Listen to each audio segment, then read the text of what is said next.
Series 93-108, items 1 through 71. The ability to live while only half alive is a gift the gods have granted only to certain larvae, and you guessed it, man.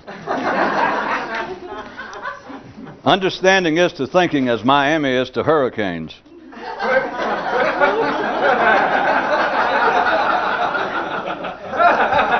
Okay. Beaches are to waves as the mind is to consciousness, and lower summer rates. All right? No matter what they're called, all attempts at self-improvement are simply attempts at self-improvement. The mind can be clever in the same way that a train can get started but then can't stop. A civilized mind is one which thinks about things that does not concern it. An alert man is he who says, even if crippled, I'll dance in my chair. In the band, one man halted and said, I shall not go on with this until I know clearly exactly who the enemy is. And then subconsciously shot himself in the temple. The rest of the troops had a big laugh over this since they knew I meant unconsciously when I said subconsciously. Uh-oh. They just got an even larger chuckle over that one, since they easily recognized the attempt to cover up one lie with another one. Well, hey guys, give me a break. It's just civil reality we're discussing here anyway. In the sense of now I'm getting somewhere, a thinker can do so while in bed, flat on his back. You see, the solar system's not going anywhere anyway. A man declared, through my special methods, I can put people into a trance. And from the crowd ran a child who fell at his feet and proclaimed, it is life himself. Curls, deadlifts, and work those lats. There is a type of mental exercise that requires only focus.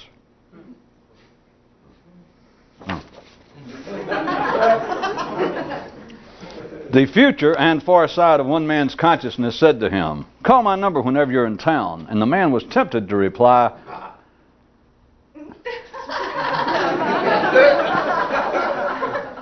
any man's mind can, within itself, make everyone else in the world look bad. But then again, so can a lion, a zebra, physically. A man said, I have numbered my thoughts and colored my emotions. Now what? And something within him answered and said something. Guess what it was? And guess what it said? With hormones at the helm, the question of honor never arises. A man asked his mind, shall we play question and answer? And his thoughts replied, why ask me? Even after traveling many miles for many years, it is still important to remember why you began the journey. Men with large brains are given to composing maxims sometimes. Sometimes is everyone's favorite time of year. All advice that men offer one another is food that they've burnt and now won't eat themselves. Don't you just love this time of year?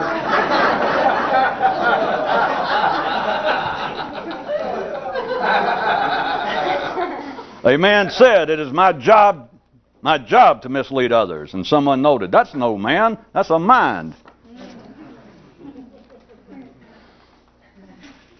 Of what revelation is sequence if you already think in an orderly fashion?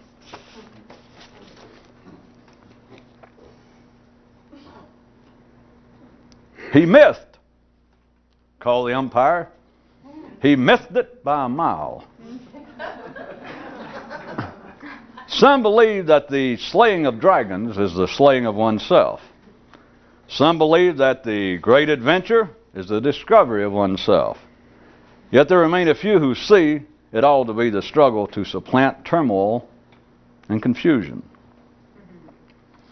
Conscious thinkers do not for legends good heroes make, nor do any who dream not.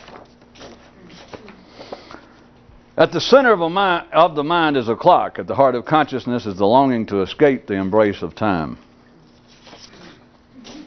If a man realizes that he doesn't have a certain thing, he may then decide that he wants it. But if he doesn't already know what the certain thing is, he'll never know what it is.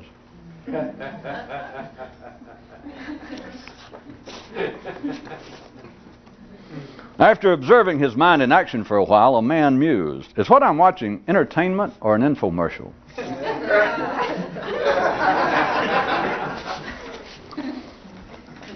The only human activity that is not obligatory in man is this. What it is what it is. And what it is just your biz. Once you know what you're looking at, it doesn't matter much how you describe it.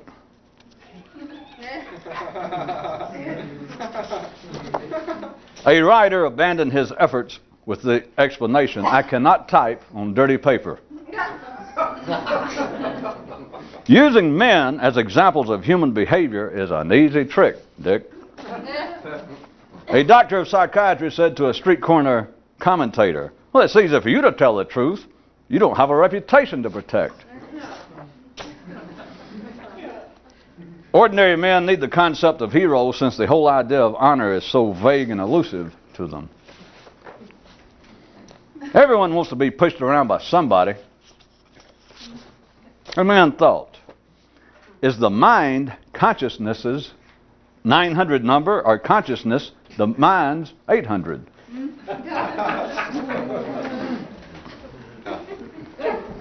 Human existence, that local life form that makes perfectly good sense until it's named and then must be explained. A certain man remembered that certain experience thusly. I myself have visited the hot eye of the Lord Typhoon.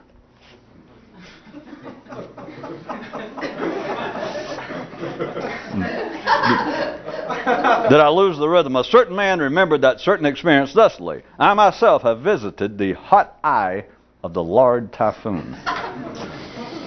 Even if you can change external circumstances to apparently benefit your own internal condition, why bother? Little things mean a lot to little people. Only the simplistic bother to be opti or pessimistic. Each and every word hides something. Simply being human is a supreme attempt at self-improvement.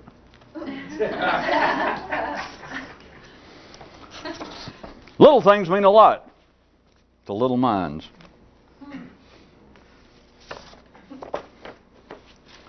An alien legend from a foreign place. As it turned out, everyone had it backwards. Life was just a puppet in a play man dreamed of. A tailoring tip from right here at home. Any myth that does not come with 2 pairs of pants should be returned for a refund.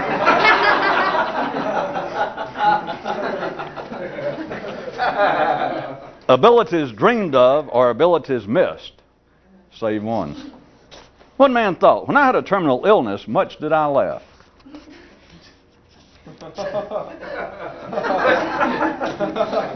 On the planes of hormones, the concept of honor is like a virus from another world.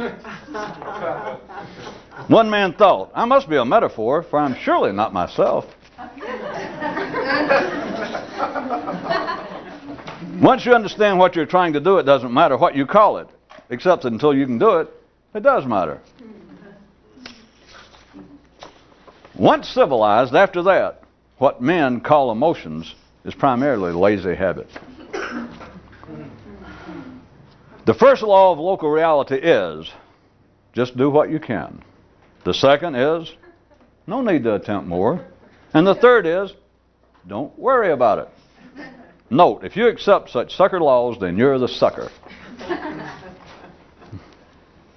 Poetry in motion. Age chasing those already dead. There is a type of new sight that brings with it a form of selective deafness. Another of the unrecorded parallel histories of man. As his soul shrank, likewise did his head expand.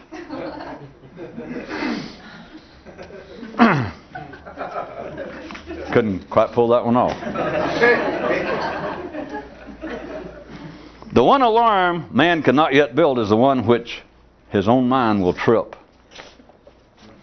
A man thought, I have the jitters, but not bad enough to do me any good.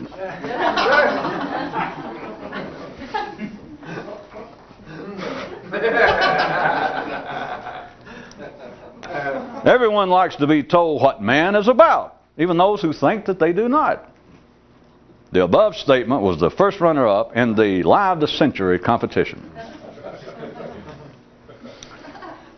If man was intended to know what he was, then chickens could quack, fish could fly, and ducks could swim. 1 out of 3 ain't bad in anybody's league.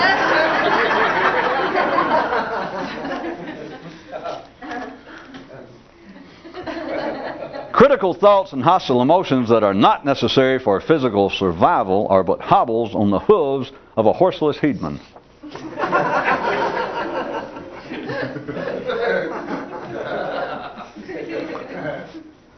A person pondered the question, if man can be in a different state, then why is he not in a different state? And the answer is that were he not as he is, he could not ask such questions and grow. One man's secret code name was Rambling Jack Jack, because his real name was actually Jack, and he rambled in the land of Jack.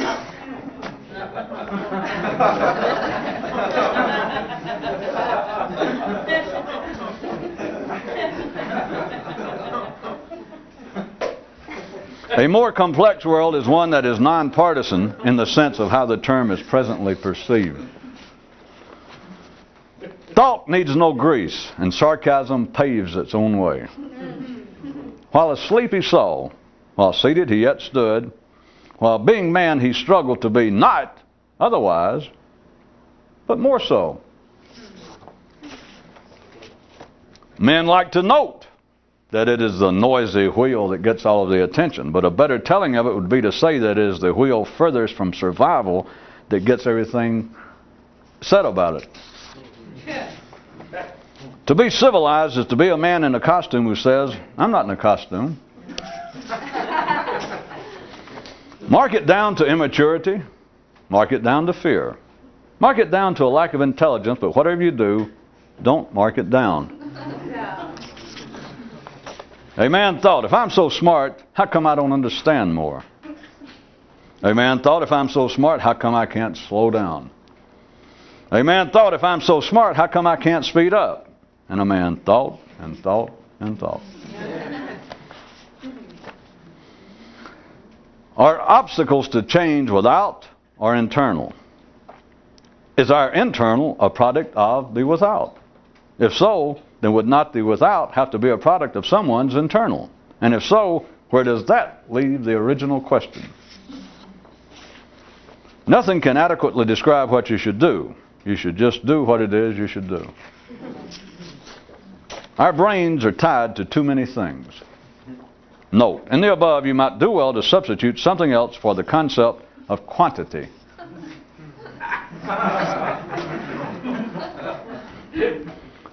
Man is first and foremost man. He is second and foremost man incomplete. A conscious man's motto still is, first is survival, then comes thrival.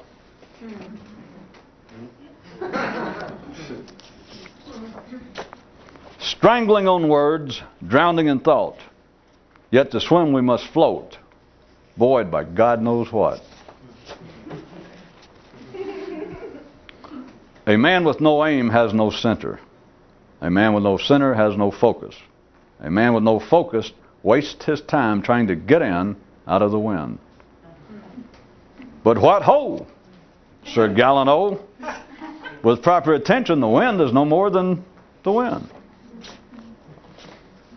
The reason that people attempt to change in ways both routine and not is that they coevally know that tomorrow will be just like today and that it could be otherwise. As regards inner space travel, you're either moving closer to the sun or else further away. The correct name for ordinary awareness, translated from the original Armenian, is chump awareness.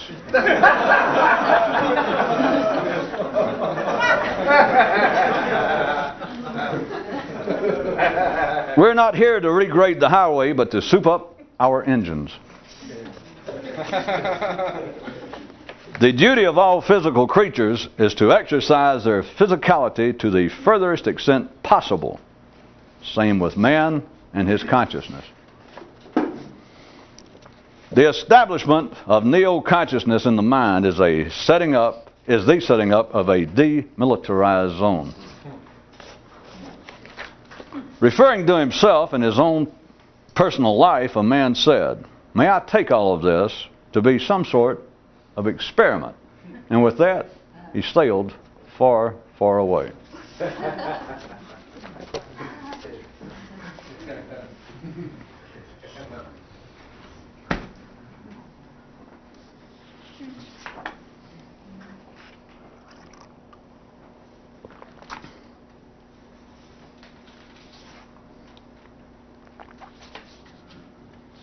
No matter what they're called, all attempts at self-improvement are simply attempts at self-improvement. Have we reached a new high or low in foolishness? There are no prizes to be awarded if you have an answer to that.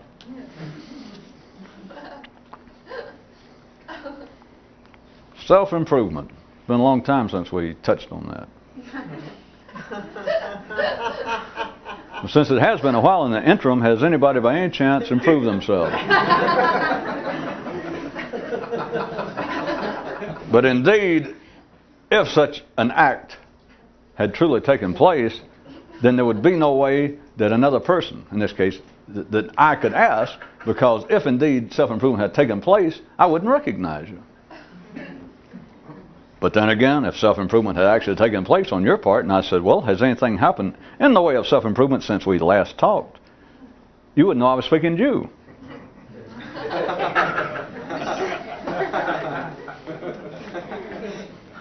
If there were any reasonable validity to this, which thank God there's not, it would certainly put an economic, social, and logistical crimp on what?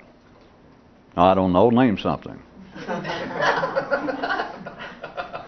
Psychiatry, religion,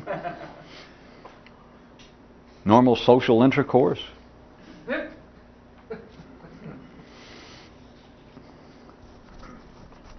What is it that people try to improve when they talk about self-improvement? Does anyone remember when we were mentioning the kinds of things that drive man, that you could, since people like to hear it, divide it up into almost stages of being driven by sex, and then being driven, if anything's left after that, by nowadays, past the age of 20 or so, if anything's left after that, being driven by the continuing dreams, which are still sexually based, but being driven on the dreams of pursuing one's life's aim, your hobby, your symphony, your book. All of that is in line with attempts at self-improvement, because that is what a person is attempting to do through what would appear to be their efforts to become somebody in life, their attempt to be recognized and successful. It is a form of self-improvement, an attempted form.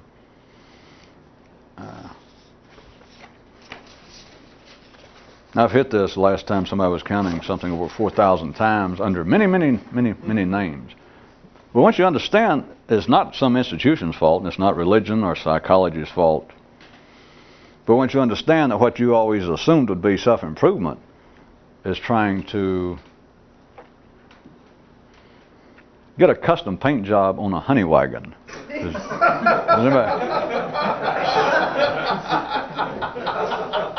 maybe some of you are, I'm not sure that, maybe some of you are not Muslims and you don't understand. Those are the people that relieve outdoor plumbing structures of their overburdened capacity.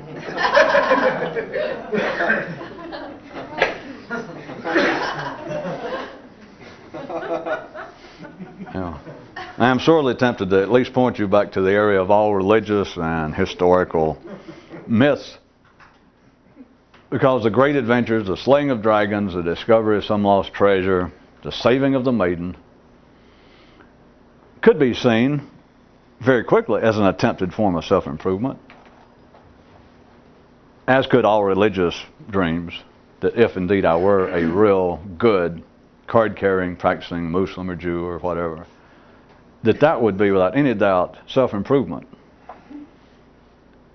But insofar, inasmuch as no one can ever do it, we have no proof. That's why I've tried to get you to consider that one reason that you have no examples of it is it would be suicidal. You have no examples of it, put it to you another way, that is impossible. Put it to you another way, it would not, if it could be actually realized, that if a person could do it, it would not be self-improvement. It would be self-destruction at the old level.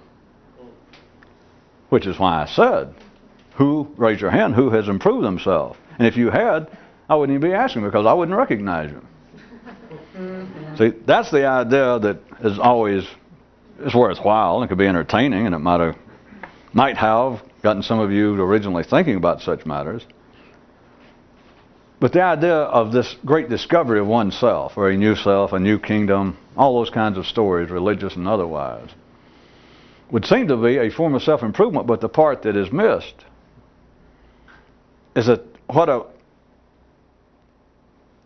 they think of it as being some sort of transformation. They go that far, that a man, he realizes he wins the love of the sweet princess by slaying a dragon, or he discovers a great treasure somewhere, and this transforms him into something else.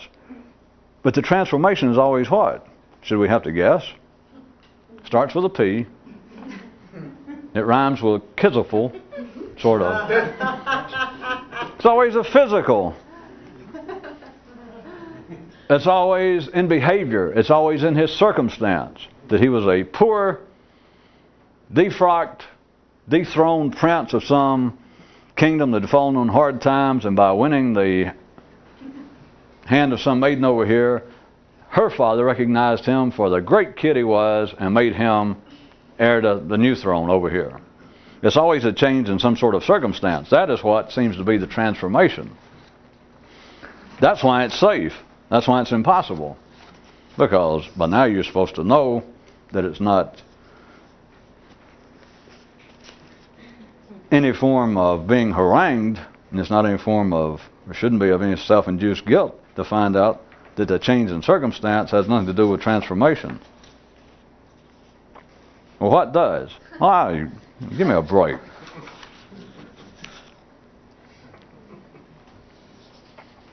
A civilized mind is one which thinks about things that does not concern it. That's not only a civilized mind, that is every attempt for a civilized, reasonable person to try and improve themselves.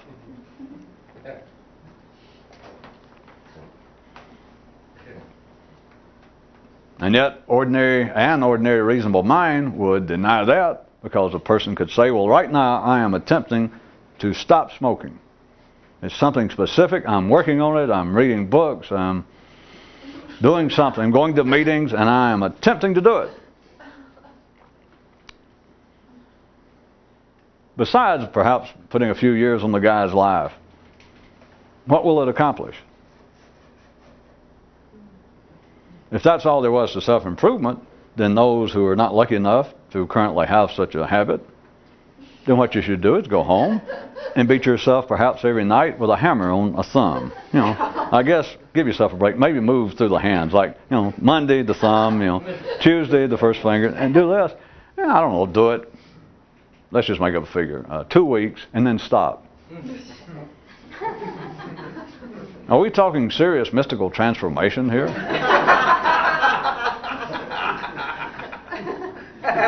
If I had taken the trouble to couch that in somewhat better language and had a PR firm did a little ad work on that and put it a different way, well, it could be a new religion. Hurt yourself till you can't hardly stand it, then check with me, the head shepherd, the head guy, and I'll tell you, all right, quit hitting yourself on the fingers every night. and see what happens. And you mark who. You remember who told you. You remember what institution, or you remember who told you to stop that. And by God, people feel as though I have been through something. Many times they do not care to go into extensive verbal or intellectual detail, but they know they have been through something.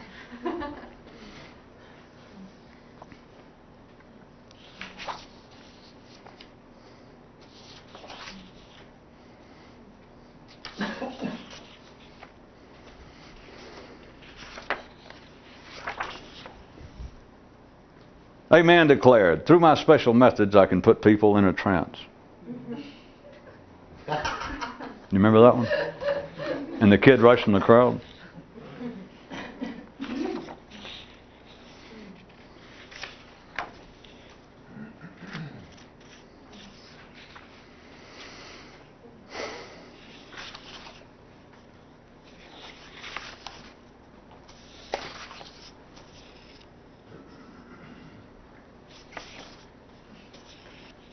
A man said, it is my job to mislead others. And someone noted, that's no man you're talking about. That's a mind. There's several way back in here that I'd never get to tonight if I went through looking. They pointed out that a more complex world, and now we're talking about, I could say a more complex world within you if I have to, because that's the only more complex world. You can muddy up behavior, you can muddy up circumstance, but the only more complex world is where? In the human nervous system. And it's pointed out that a more complex world would in fact be a non-partisan one in the sense that the term is now understood. And then right toward the end was one more that said the establishment of a new kind of consciousness, that we're talking about post Ken and Barbie in the garden.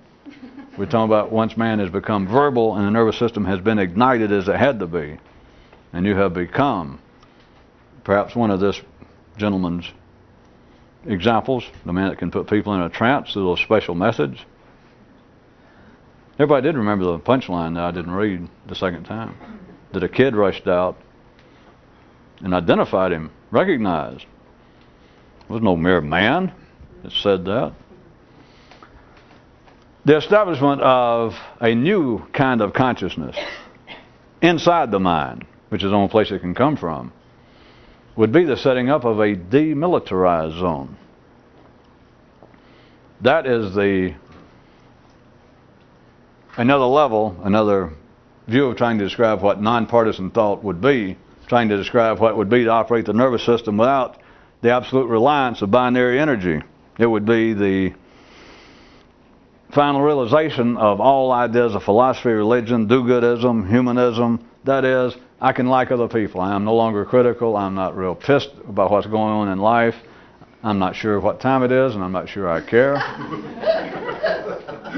All of that. What would it be? It would be that you had a demilitarized zone within you.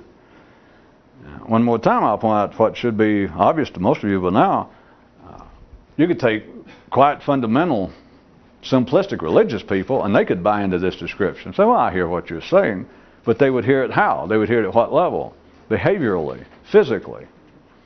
And what you're saying is, don't beat up on your fellow man. Don't steal things from your fellow man. You know, do not go and try to pick up your fellow man's wife when your fellow man's out of town. It is all behavioral. To them, that would be the demilitarized zone. To them, all religions, that's their idea of heaven. That's the idea of some sort of payoff. Is to get to a place that we're not simply two groups of lions and zebras. It's a partisan reality. The idea, all ideas of a better life, a more complex world, a paradise, a heaven, a land of non-being, would all be a place that was demilitarized, and there, as I said, they could go along with that for a moment, but to them it's on the basis of physical. What sort of progress is that? To dream, to put forth effort, to buy into spending your life periodically making effort to be non-militaristic in your behavior, like that would be a great payoff, and even maybe it will not arrive until after you die, when actually what are they describing? I'll answer for you. What they're saying is, if we were civilized, screw the idea of being a Christian or a Jew or being enlightened. I say screw that on the basis of don't stop there. What are they describing heaven? What are they describing the perfected man, an awakened, fully conscious man, a fully realized man? What is everyone else describing at that level? As fine as the dreams may be and as captious as they may be in your reading thereabout, what are they describing? They're describing a more civilized man. And if you can hear that, I'll put it to you even better. They're describing someone just minimally civilized. They're describing those that were driven out of the allegorical garden, that is, their nervous system began to think and talk, and they got irritated. They got irritated in non-physical ways. They're not simply now lions stalking zebras. They're not simply cats casting covetous eyes on birds. It's now people irritated, pissed, upset, annoyed. For what reason? I'll answer. God only knows. That's figure of speech, of course. And yet, as you know, if I said that to somebody, an ordinary mind would say that's not true. And a good Protestant in Northern Ireland would say, I know exactly why I'm annoyed at the people across the way there. It's because not only they're Catholic, I can almost stand that, but they're pushy about it. They won't leave me alone. And throughout the world, what are we talking about? We're talking about the lions and the zebras and the cats and the birds and the Jews and the Muslims and whoever else you want to pull in there. It's always somebody. And so their idea of a major breakthrough, let's go to every religion. Let's just use that again as an example. The idea that the ultimate payoff, and I include mystical systems, the idea of the ultimate payoff, what are they describing? Even that may only be possible after death, to be the great payoff. Because you got to admit, that is the jackpot. That is, if you can't do it now, and they say, all right, you may not be able to do it now, but by God, after you die, it'll be just, you can count on it. Jackpots like that do not come around all the day. I don't care what your state lotto is up to, $500 million. Now, that's nothing. Because see, that you're going to die and you probably can't spend it all. But this, you work for it, you play for it, you gamble on it, and they even tell you if you ask them point blank, no, you probably won't get it here, but after you die, just, like that. You mean almost immediately. Well, yeah, they get through and bombing you, I guess you get to the light at the end of the tunnel or whatever, and then there it is. All right, as extraordinary as the descriptions sound, I refer you back, if you leave it at the physical level, which is what they are satisfied with, that is ordinary minds, not some particular religion, ordinary minds. What are they describing as the ultimate payoff? The full realization of man, with all kinds of quotation marks and fancy fonts when they print it, and arrows and all kinds of everything capitalized, like, work on this and you'll be a fully conscious, fully realized, a fully awakened, a fully developed. They go through all that. Then what do they describe it as?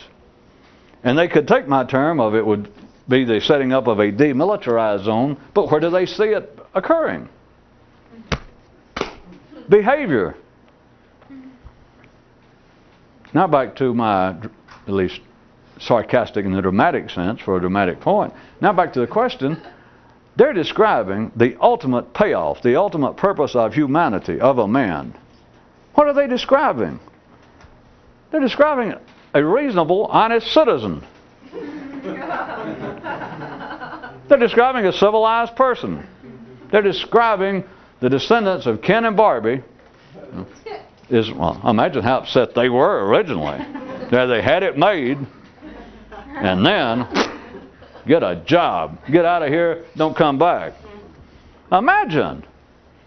So you've had, whose ever figure you want to take, 5,000 or 6,000 years of this seeping down, building up, fermenting, and now coming out in you and everyone else. But the idea that if we follow some sort of ritual, if we improve ourselves in certain institutionalized based manners, that at least when we die, we will be this beautiful, fully developed, full of blah, blah, blah. And yet, what are they describing? They're describing the descendants at any particular generation, any particular moment in earthly history. They're describing the descendants of Ken and Barbie and Adam and Eve and everyone else on the basis that at least these people here, these fully realized, or what they're hoping will be fully realized, conscious, enlightened, developed beings after they die, if it could happen here, what are they describing? Well, at least they've calmed down. They don't come over and steal my chickens at night. They don't back over my petunias in our common driveway area there. They don't play their music too loud at night. If I leave, I'm not afraid that Ken Jr. is going to come over and attack my wife or my children. That's self-improvement. Oh, I'm sorry. That is enlightenment. That is a true, and then fill it in, Democrat, Christian, Buddhist, Jew, accountant. Well,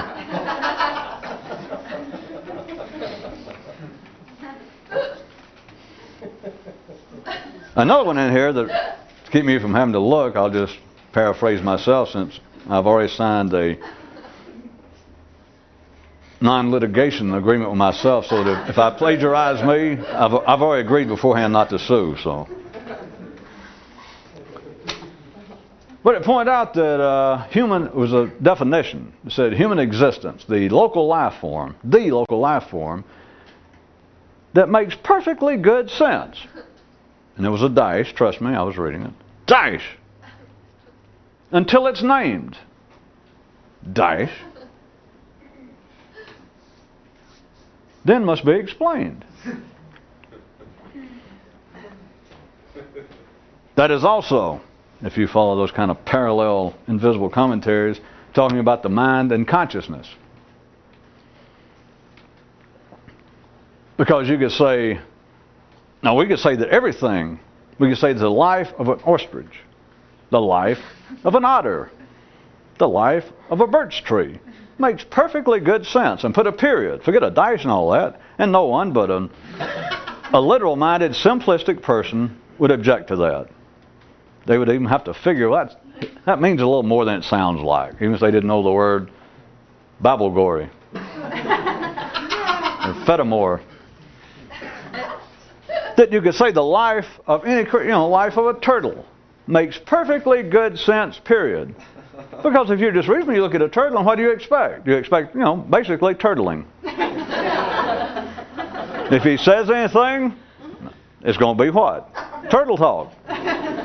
Anything he does is going to be turtleistic in nature. Anything that he needs will be apropos to a turtle. We don't have to get into wants, because he didn't want anything. He needs. His life makes perfectly good sense, and you can I got a new word. You can periodize it. Ooh, we love bureaucrats. I like it. That's like conclusify something.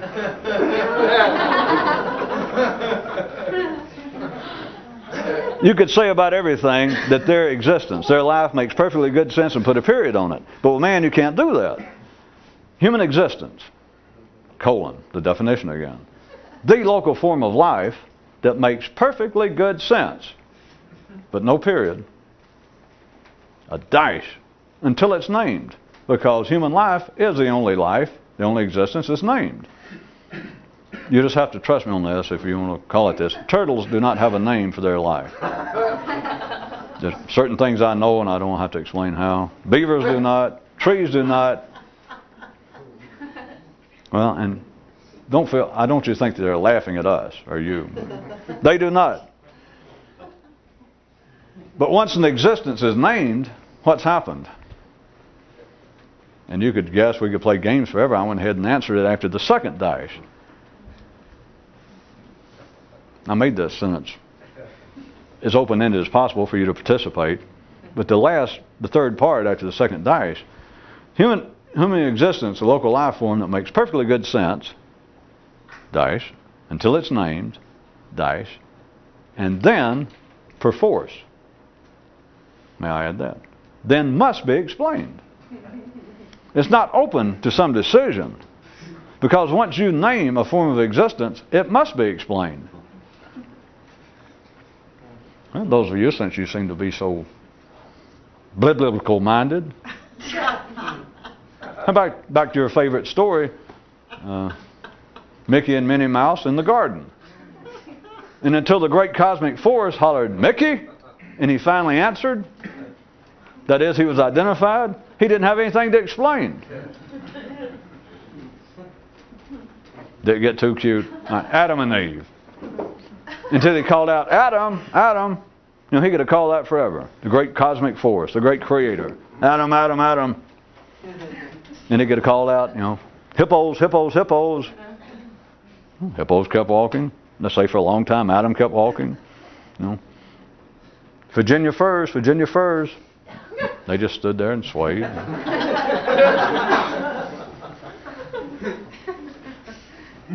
But once the nervous system of man ignited to the point of what we call the, what do you call that? No, you know that. Until it got that going, you know, the voice could call forever. "Adam, Adam, man, man." You know, along with the hippos. But once this got going, once it was ignited to the point that sounds began to make visual impressions inside this thing we're talking about, Adam just went right along with the, you know, played with the otters and the beavers, and he might have heard the noise, but it was just a noise.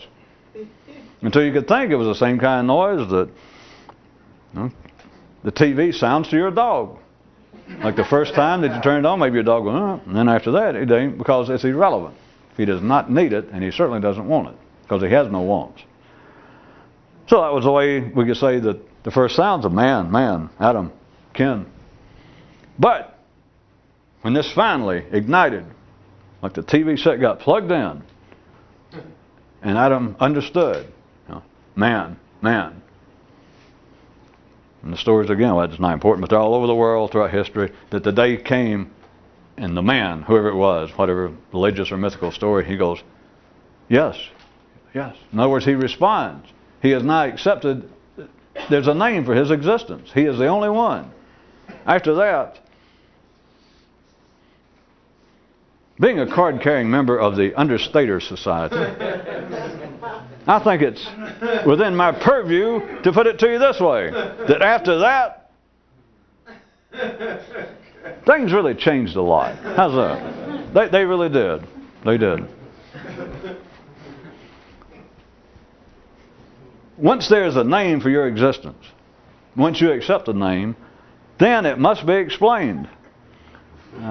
We're running short, and you know that I don't mean it psychologically, although it could be explained that way, and it could be of passing interest to those psychologically inclined, but that's child's play. Do you understand? I want to jump from the story into individuals. Once you accept a name for existence, once it's named, it's got to be explained.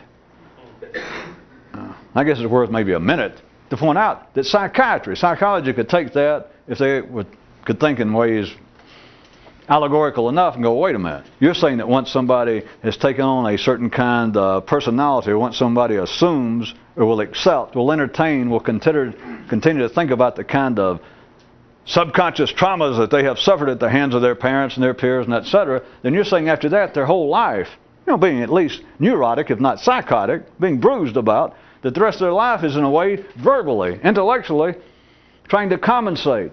That's why people want to talk about it. That's why they want to go to a psychiatrist, or that's why they want to talk to other people, is to say, God, you don't know how I hurt at night. Or sometimes when I look at somebody of the opposite sex, or a woman or a man, you know, I remember how my mother mistreated me. And it all makes sense. Because it is, if you're trying to understand something, it's a pretty bad reflection. It's a pretty shaky shadow, but it is a shadow. It is a reflection of the reality of what's going on. Once you have accepted the name, once man did, that the life form had a name, there is no choice.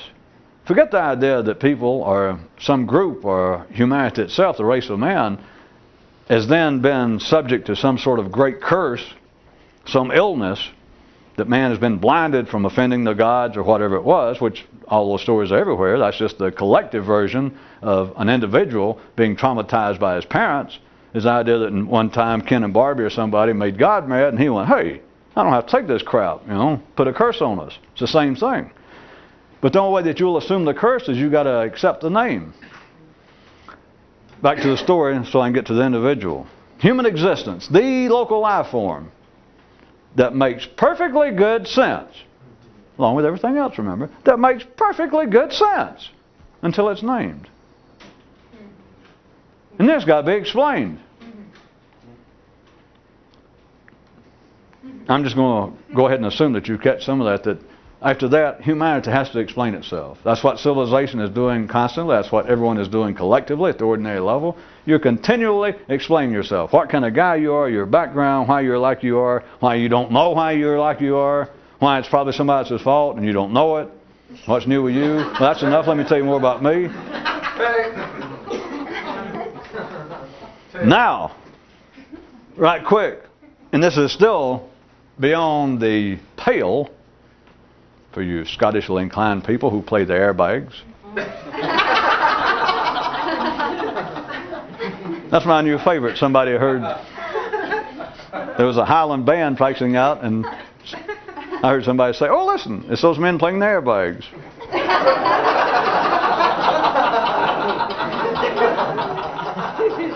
Which, if you think about it a second, I'm sure that there are all kinds of music lovers and musicians in the world that almost makes sense, because you think, well, wait a minute, if that's music, then I would like to have some sort of protection, like something to protect me if bagpipes are actually music.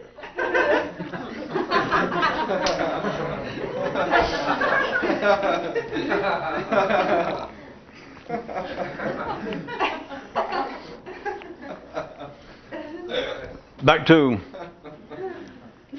before I try to stab you in your brainy heart, back from the collective, like of humanity itself, the life of man taking on the name, and then having to explain that it must be explained after that. Right quick, what would appear to be, to get us going, maybe a psychological description. We're getting down to individual, but this is still just a semi-step.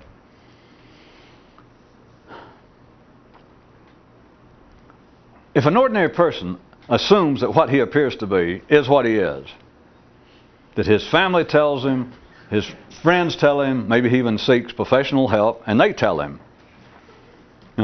you are by and large nuts. Or you're suffering from major delusions of self-grandeur, whatever it is. What you think about you and your talents is completely out of line. It's going to drive you crazy. You'll never get anywhere in that set. You accept that. Then what do you have to do? That's not, of course, the way it works. Remember, this is just a passing stepping stone. But if you accept that, and you take that as being you, then what are you going to do, by and large, the rest of your life, vis-a-vis your concept of you, any discussion of you, is what? You're constantly referring to that. You've got to explain it. Constantly. There's no end to it. That would be reasonable, that would fit into contemporary psychological theories. To fit into everyday collective wisdom. Now, I assume all the sane, psychologically inclined and religious people have left the room. Yes. What happens mentally when you accept that your concept, your brain's concept, see, I did know what it was, your brain's concept, not your soul, not your spirit, not your subconscious mind, we're talking about a physical, squishy organ, worse, for those of you who've never seen it, worse than the liver.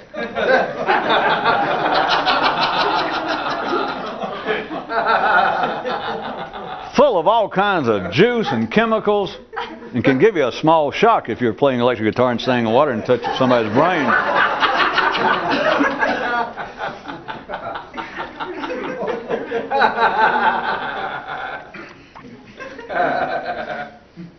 Right inside that brain, right inside that little mass, that little organ, resides you. Everybody can say that, well, I know who's so-and-so. I know Bill when I see him because I just know him. He's my brother. Or, he's my best friend. Or I know Mary when I see... Yeah. But what makes Mary Mary is her brain chemistry.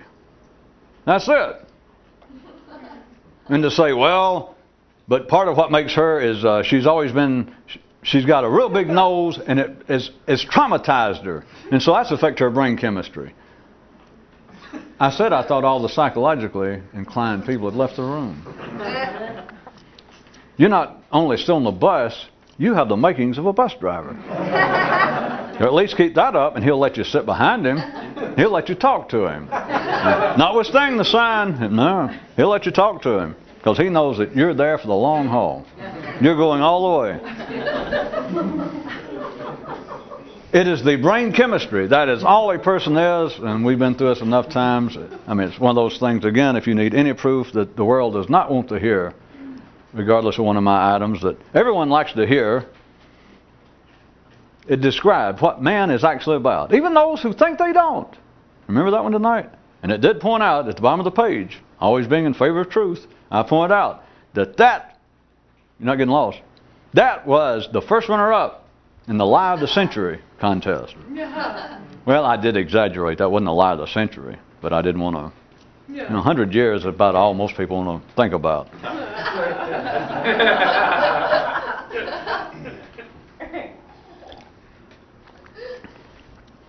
All you've got to do, the least kind of accidental trauma done directly to the brain, we've been through this, there's no secret. But it's the kind of thing so obvious, so revealing, it is too close to the cats.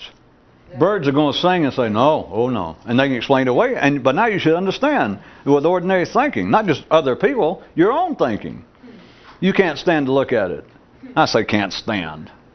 Euphemistic. You can't. All right, I'll tell you better. You can't stand it. Now, how's that?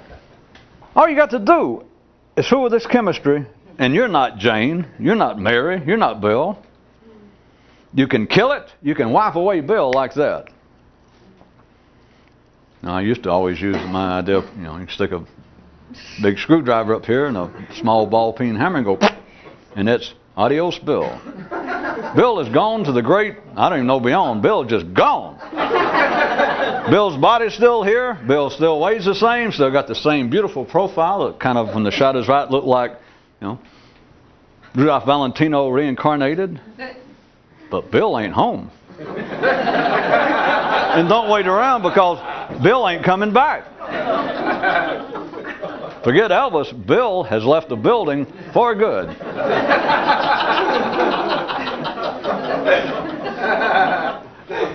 It is...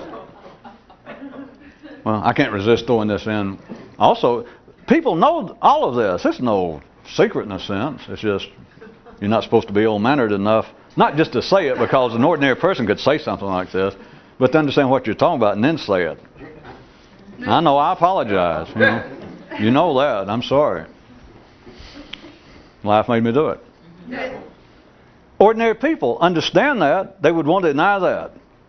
All civilized, sophisticated, reasonable people would deny what I just said. If they were religious, of course, they'd say, no, man is not just this, man's his soul, his spirit. Even those who are not religious would want to say that man's something else. They will deny. They refuse to see because they're supposed to deny it. They can't. There's no use for it. To say, wait a minute, that's all you are. It's right there. They know it's true. Why else do people put caffeine in their body? Why else do people put alcohol in their body? A little weed, a little nicotine, or the real good kind that's in the same container. All extrinsic drugs. What are they doing? Why do you take them? Don't go for the ordinary stories. Well, you know better than this. If somebody say, "Well, it's my childhood's made me depressed and it made me drink." Hey. No. Rat drippings. They do it for one reason. They know that they can. Bill knows that he can affect Bill. I mean, release a swallow away, a toke away. And when it does what? Even religious people that like to have a joint now and then or snort a little, they don't, if you say, wait a minute, that's affecting your soul. Oh no, my soul and spirit belongs to Jesus or to Buddha. All this does is kind of, jazz up my nervous system. Exactly. For a matter of 30 minutes, an hour, all night, Bill is no longer Bill. Through one method and one method only. He affected the brain chemistry. I know it has side effects on the liver and all that. This is it. Everybody knows it. prayer, ritual, meditation are all, cheap. It's for people that just won't go out and spend the money and just buy booze or drugs. It's one explanation. I know that some people might not want to hear that, but it's a cheap man's form of, drug addiction, or at least to get high to muck around with his brain chemistry. Now, in 90 seconds, beyond all of that, think about you accepting, not an ordinary person, and it's not psychological, that you accept what's going on up here, which, let us just call it your mind. And you've got some understanding that your mind is as much an inherited fait accompli, done deed when you were born as your brain was. Everything in life tells you otherwise. Now the brain is in some way, either metaphorically, literally, varying degrees, if not totally, like a blank slate, and then life writes on it. I know, goddamn, that fits. Except for this, rat drippings. This is not true. Your mind is as much a mechanical, automatic part of you as your brain is. And when you understand that, then you understand that by answering to your name, not just literally, but by you accepting the name of not only of being Bill or Mary, but of being Bill or Mary, civilized person, being ordinary human, being decent person. If you answer to any name, you got one future to look forward to. An endless round of explanations. Back to human existence. The local life form, and I'll take it personally. Do take it personally. A local life form that makes perfectly good sense, which everybody does. There you are. I mean, there's Bill. What the hell you want? Assuming he's just there. Like a painting. Like he's immobile and we don't have to fool with him. There's Bill. He's all right. Makes perfectly good sense. You just look, it's a human. Until he's named. Until Bill takes what Bill seems to be personally. That is, he takes the name. After that, it does not make perfectly good sense. Because something makes perfectly good sense, you don't have to continually explain. Are those of you still a partisan thought? Something you have to continually explain? Look at it this way. Something suspicious. I know ordinary people say, well, I know it's suspicious because I have these childhood subconscious traumas. Look at it just plain in the face. If you got to keep explaining something, something's wrong. Well, yeah, I just said something was wrong. Yeah, but they won't specify. Well, I think it's just wrong with me. Then, how do we explain this a worldwide phenomenon?